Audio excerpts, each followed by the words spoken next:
¿Qué es la magia del caos?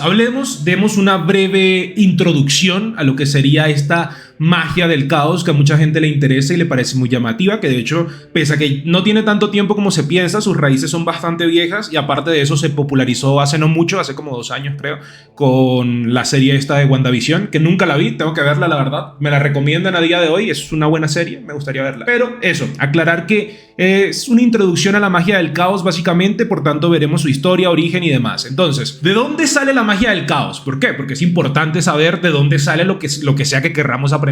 ¿Sí? En este caso, la magia del caos aparece a través de los Iluminados de Thanateros. De 1976 a 1979 vendría a estar un joven ocultista que era conocido como Ray Sherwin, que él publicaba en una revista, ustedes saben que eso estuvo de moda mucho tiempo, que se conocía como The New Equinox. Ese nuevo equinoccio, como era conocido en español, centraba principalmente el tema de la magia, sobre todo la magia ritual en general, y también hablaba mucho del trabajo que había realizado Aleister Crowley en su momento. Y más adelante hubo una publicación que evolucionó, por decirlo de alguna manera, hacia una visión más ecléctica de magia, y aquí es donde entra nuestro maravilloso Peter Carroll. Peter Carroll es un joven ocultista, era colaborador habitual en la revista. Ambos estaban en contacto y se empezaron a reunir en una biblioteca que se conoce como The Phoenix, o el Fénix, como lo quieras llamar, y allí empezaron a comprobar varias cosas de ocultismo que encontraron bastante llamativo. Incluso vieron cosas que no les gustaron, que les parecían rancias, que les parecían feas, que les parecían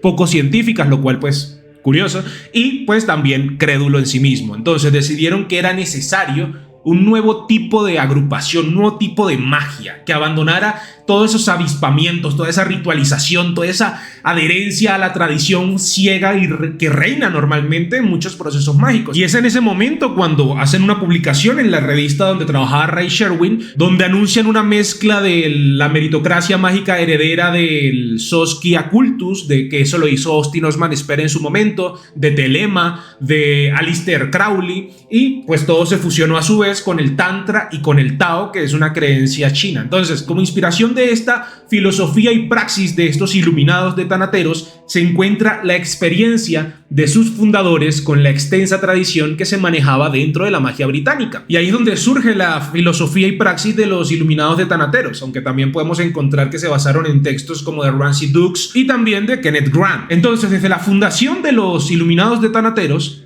habían diversos templos que empezaron a ser creados y también empezaron a disolverse en el periodo de 1979 a 1987 en Gran Bretaña, en Australia y en Austria también. La fundación de la Orden del Pacto de los Iluminados de Thanatero, como también era conocido, nacería como lo conocemos hoy en día, y a partir de ahí se forma el primer templo británico en East Morton, esto sería en Yorkshire. Pero no todo puede ser perfecto. Pese a que los Iluminados de Thanateros funcionaban bastante bien, en 1980 Ray Sherwin, que fue uno de los fundadores, decide abandonar la organización. ¿Por qué la abandona? Porque sintió que se estaba convirtiendo en algo igual de jerárquico que aquellas que ellos rechazaban en un principio. Aunque el mayor detalle, digamos, sucede en los años 90, donde aparece Helmut Barthel, que crea una disciplina mágica llamada la magia del hielo, que con ella gana el apoyo de muchos miembros del Pacto de Thanateros. Carroll decide ponerse al corriente sobre todo este asunto cuando se habla de esta actitud que manejaba el gurú autoritario de Barthel específicamente, y la crítica de Peter Carroll a este movimiento hizo a 1/3 de la organización retirarse, ¿sí? Es decir, Peter Carroll habla y 1/3 de los Iluminados de Thanatero dicen: yo aquí no sigo, buena suerte. Entonces, en 1991, Peter Carroll abandona el grupo también y junto a otros exmiembros dice que los Iluminados de Thanateros han muerto, ya no existen. Y esos miembros actuales conceden que en día de hoy, pues esa orden de Thanateros de Carroll y Sherwin murió. Mientras que el conformado por los actuales integrantes es hijo, no es el mismo, sino que es hijo de ese que existió en su momento y tiene su propia vitalidad y además su propio camino. Los textos que habían escrito Peter Carroll y que habían escrito Sherwin también durante su pertenencia en el grupo fueron considerados fundaciones, bases, digamos, para lo que pasó a llamarse a posteriori como magia del caos. la orden, acogería o serviría de inspiración a multitud de individuos, a foros, a movimientos, al canal del Rey Cuervo, a filosofías, y entre las personas tocadas por esta disciplina de una forma u otra encontramos a Phil Hine, por ejemplo, a Charles Brewster, a Dave Lee, a Alan Chapman, que ya les puede sonar un poco más porque también es una persona que es... a Alan Chapman, que les puede sonar un poco más porque de hecho es un famoso y muy conocido artista de cómics, le va muy bien con el tema. De hecho, él cuenta en una historia que una vez se encontró con una de sus creaciones en persona, en un bar, y quedó como brother, what the fuck. E igualmente hay otros que quizás no sean tan conocidos para las personas que no estén tan metidos en estos tratados esotéricos, pero igualmente pues ahí estaban, ¿sí? Entonces, ¿cuáles serían estas premisas fundamentales que terminaron quedando en la magia del caos a posteriori? Desde el principio de la magia del caos, incluso antes de adquirir el nombre actual y llamándose hechicería práctica únicamente, hubo una serie de principios que terminaron por definir lo que sería la disciplina en sí, ¿sí? Si no se dan estos principios, estamos hablando de magia práctica, ¿sí? Y muy cool, pero no estamos hablando de magia del caos. Si bien es cierto que no es exclusivo de la magia del caos, forman parte del esqueleto de la misma, por tanto hay que tenerlo en cuenta. Primero, nuestra percepción de la realidad no es la realidad misma, sino que está condicionada por nuestras creencias. La modificación de nuestras creencias altera a lo que ocurre tanto dentro como fuera de nosotros. Es una aseveración que la encontramos en muchas culturas y también en muchas ramas espirituales. También está que la realidad es maleable a través de la proyección de la voluntad. ¿Están de acuerdo con eso? Yo personalmente sí. Y uno de los puntos importantes es la adopción de estados de trances que facilitan el cambio de creencias y la proyección de la voluntad. ¿Qué es un estado de trance? Cuando nuestro cerebrito se desconecta por un segundo, ¿sí? En el sentido de que perdemos como nuestra conciencia aunque estamos despiertos.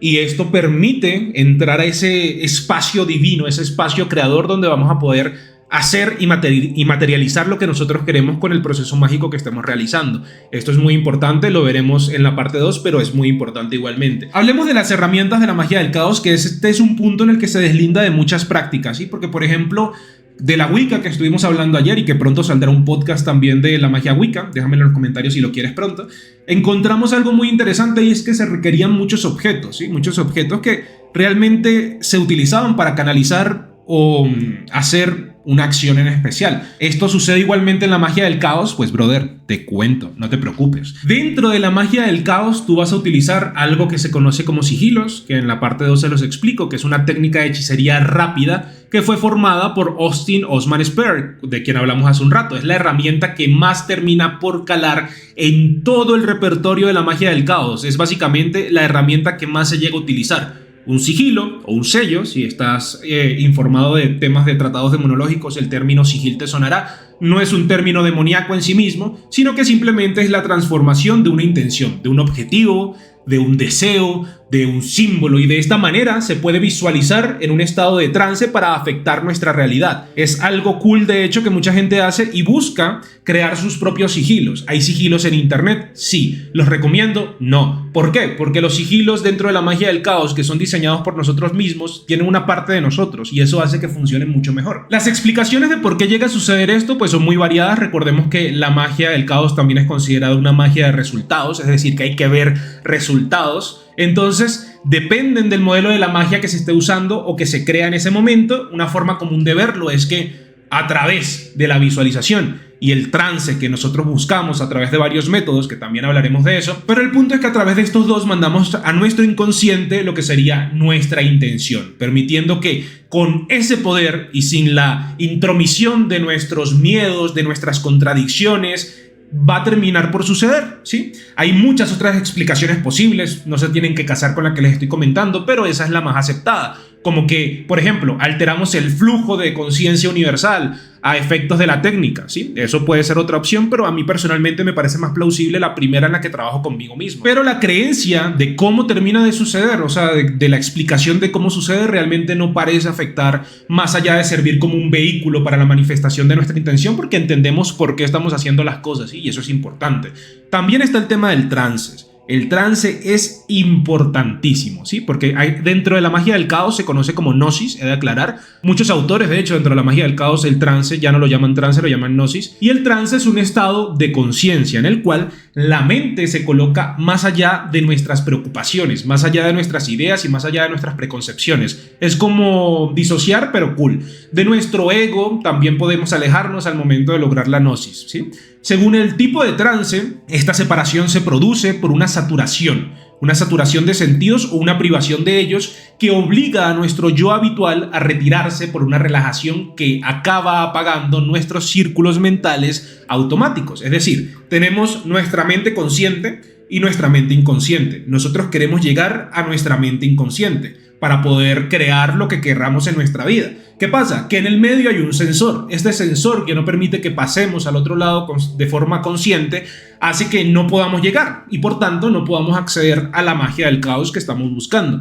Por tanto, ¿qué es lo que se hace? Pues se hace que se sature el sensor para que podamos pasar a través de la conciencia a la inconsciencia y ahí construir lo que querramos. También hay corrientes modernas, como en los primeros escritos que encontramos de Alan Chapman, donde se habla del trance como algo prescindible, con lo que estoy más o menos de acuerdo, pero sigo considerando que es una herramienta muy valiosa. Aparte de que tiene la ventaja de proporcionarnos experiencias de lo que se conoce como la trascendencia del propio ego, porque cuando logramos entrar a ese estado de trance, nada importa, nuestra mente está libre de todo pensamiento intrusivo y simplemente por un instante, que no suele durar mucho el estado de trance, dura segundos muchas veces, pero es más que suficiente para lograr lo que el mago está buscando. Entonces, también te digo que es delicado porque hay escuelas que consideran que el mejor trance es proporcionado a través de diversos tipos de sustancias, que por supuesto yo personalmente no se las voy a recomendar. Ya veremos todas las opciones para lograr la gnosis, pero yo personalmente no recomiendo el uso de sustancias. ¿Por qué? No porque quiera hacerme de santurrón, ¿sí? A mí me da igual si te fumas un porro o lo que quieras, pero tenemos que estar conscientes de algo. Las sustancias normalmente crean resistencia y la marihuana también, tú lo sabes. Entonces, ¿qué pasa? Que cada vez vamos a tener que ir subiendo el baremo para poder lograr ese estado de gnosis, al punto de que se vuelve una adicción. De hecho, a Aleister Crowley le pasó algo similar. Él se hizo adicto a la heroína porque utilizaba la heroína para muchos procesos mágicos, no para todos, pero sí para muchos, en el que pues básicamente lograba un estado de trance mucho más elevado con el uso de sustancias. Pero ¿qué pasa? Que el cuerpo se hizo resistente y cada vez necesitaba más y más y más y más y más. Y llegó un punto, ya al final de su vida, en el que se cuenta, según la leyenda que ronda alrededor de su muerte, que se inyectó suficiente sustancia para matar a 5 personas y que incluso en su muerte seguía pidiendo aún más. Entonces, como podemos notar, no es la opción más adecuada, sobre todo si es una práctica que se va a prolongar en el tiempo, que sería lo adecuado. Y esto se los aclaro más que todo porque nadie quiere que su ritual termine con una visita a urgencias o termine en el psiquiátrico. Nadie quiere eso, ¿sí? Entonces nada más para que lo tengamos presente. Puedes hacerlo si es parte de tu vida habitual, pues nadie te va a decir nada, ¿sí? Pero si lo usas única y exclusivamente para temas de magia, no te lo recomendaría, ¿vale? Pero bueno, en la magia del caos se considera toda visión del mundo, todo sistema simbólico como un paradigma, ¿sí? Y lo que se busca muchas veces y la herramienta que se utiliza dentro de la magia del caos es algo conocido como salto de paradigma. De hecho, algo que no les he contado es que Peter Carroll era físico. Bueno, no era físico, era un físico aficionado, pero le interesaba mucho el tema de la física. Posiblemente tomó el concepto este que se manejaba de paradigma, que Thomas Kuhn en su momento lo mencionó, y la idea original de paradigma se considera como una cosmovisión, una visión de la realidad, y aceptarla hace que ciertas cosas se den por sentadas mientras que otras son desechadas inmediatamente. ¿Qué pasa? Que normalmente desechamos las que son chidas porque sentimos que no las merecemos.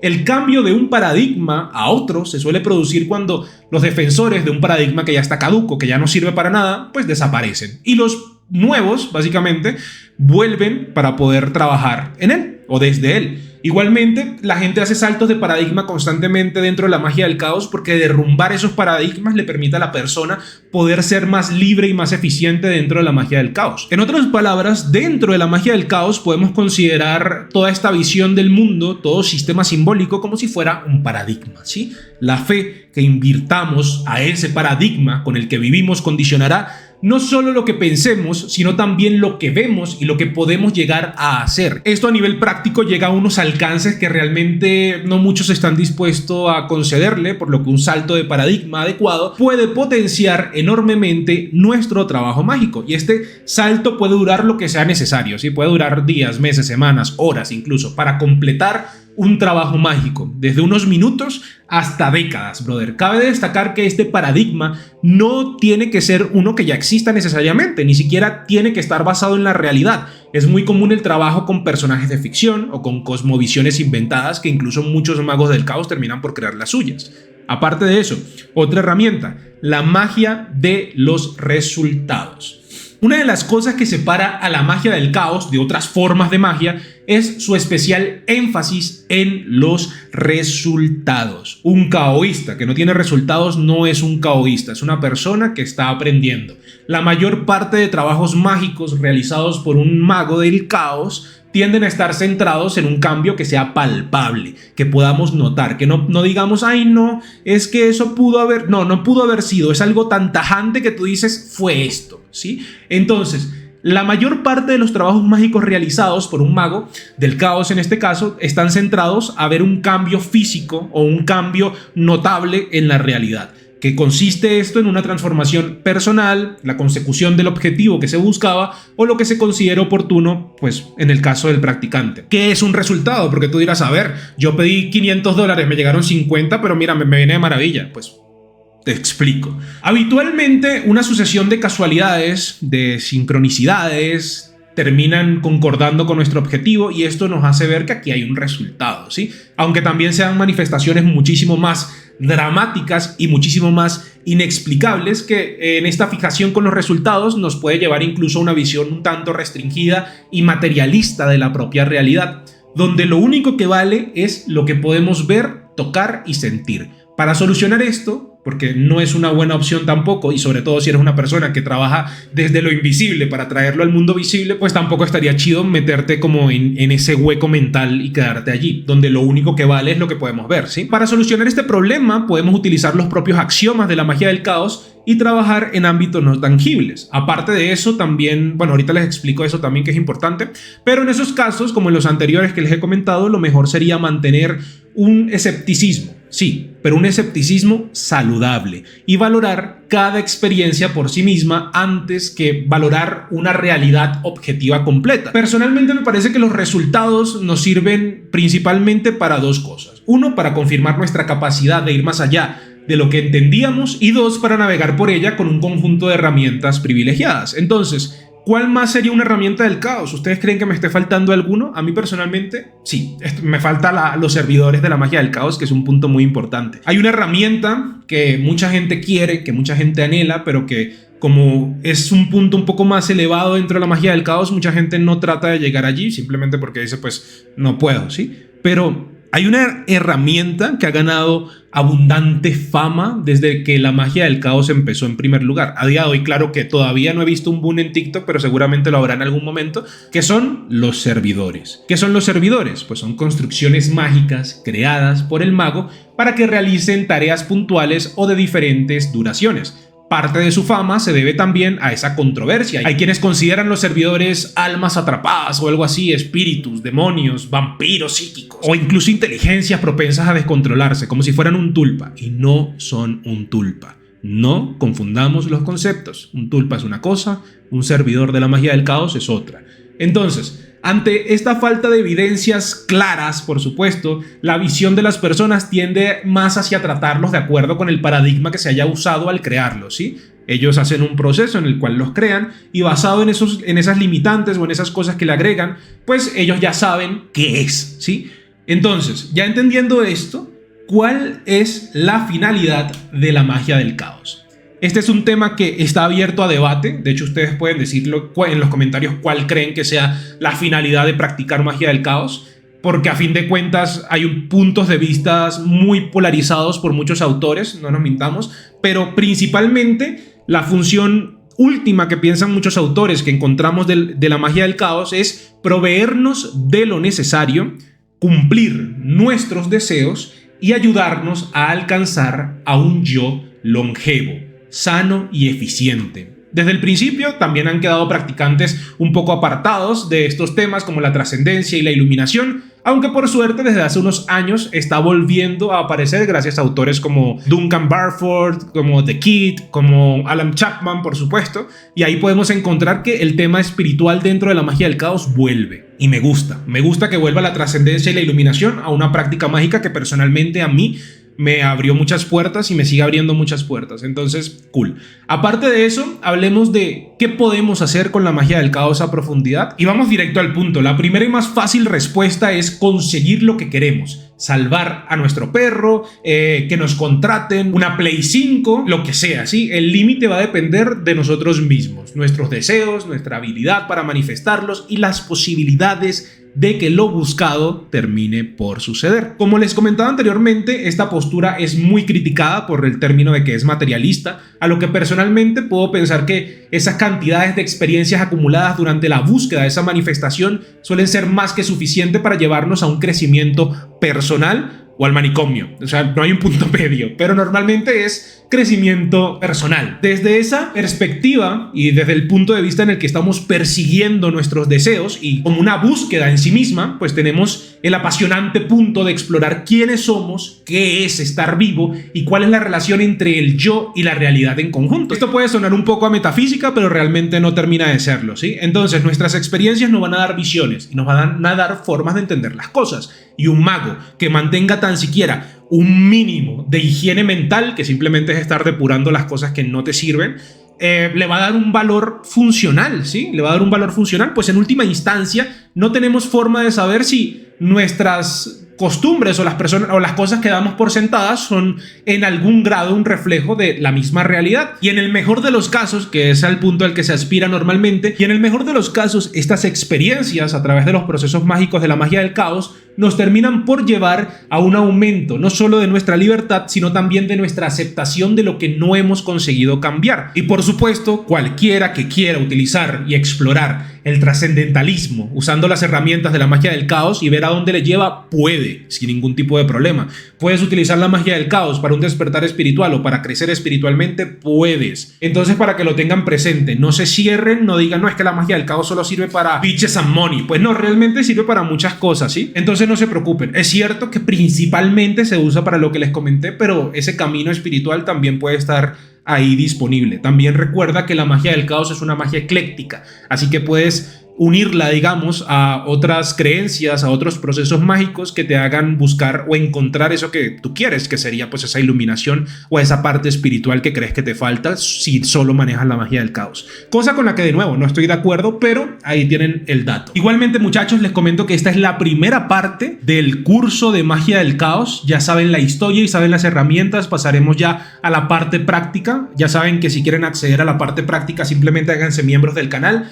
En YouTube tienen acceso a este curso y al curso de alta magia convirtiéndote en cuervo líder, así que no te lo pierdas, aprovecha y conviértete en el mago del caos más interesante de todos. También recuerda que puedes apoyar con los superchats, con PayPal, etcétera. Toda la información está en la descripción para que puedas hacerlo. Y muchísimas gracias por ver la parte 1. Hazte cuervo VIP en categoría cuervo líder y por supuesto te espero en la parte 2 del curso. Gracias por vernos y un fuerte abrazo.